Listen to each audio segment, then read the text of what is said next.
Hello, and welcome to our first week on the theme of faith and science for Awakened. You know, I grew up in rural Missouri, and one of my favorite things to do was to go outside at night and to just look up at the night sky. It was rural Missouri, there wasn't a ton to do, but I also really enjoyed it because the sky was so often clear and I could see so many constellations. I now live in an urban area and there's a lot of light pollution, so I can frequently only see a few stars and the moon. But whenever I go to a more rural place, I always make sure that I step outside and look up. There's something about the stars that really put us in our place. The fact that there may be as many as 2 trillion galaxies in our universe, that the closest galaxy has light that takes 2 million years to get here is just incredible. It means that the universe is unfathomably large, and it puts theology into perspective. There's no way that any human being could ever have it all figured out. This universe is just too complex, which means that our God is this great mystery that we can only gain glimpses of. I've always been a huge fan of science fiction, and there's something about thinking about our place in the universe that just enlivens the imagination. In this week's reflection, I mention a class that I took in college. It was an intro to religion class, and someone asked the professor if he thought that science would eventually take the place of religion, and people would stop messing with all this religion business. And the professor said, no, because they ask fundamentally different questions. Science asks how, and religion asks why.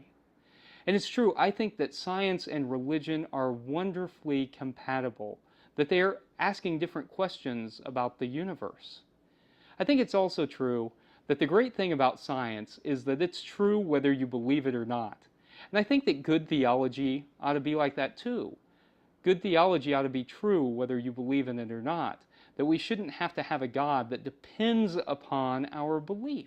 But if we believe in a God who is beyond human understanding, this great connection that runs throughout the universe, then that goes beyond traditional theology and it goes beyond the need for belief.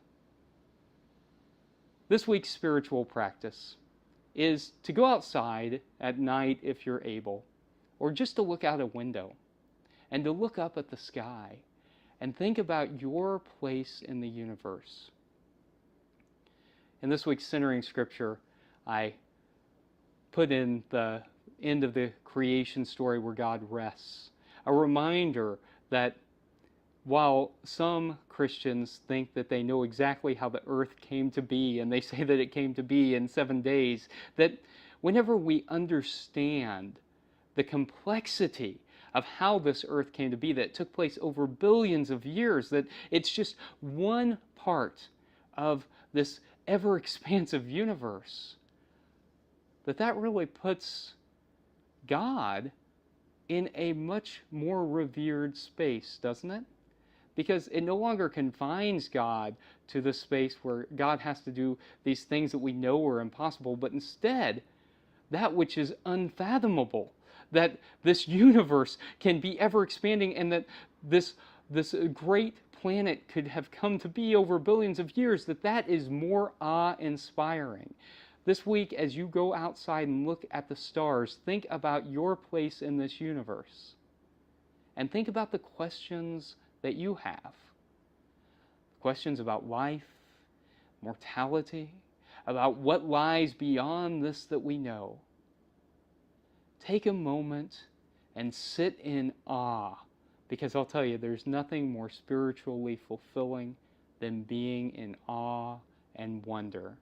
And give thanks to God that you were here and a part of all of this. May it be so. Amen.